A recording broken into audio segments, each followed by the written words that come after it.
ल ल्याउनु जानु तपाईँ हेल्प गरिदिनु भिनाजुले त तान्नु होला भाइलाई गाह्रो होला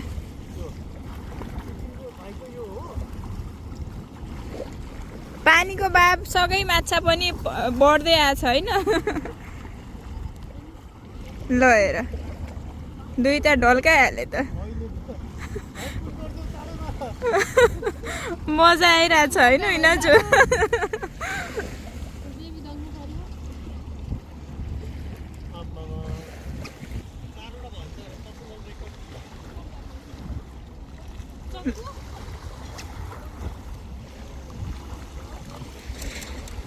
ल है कान्छा ल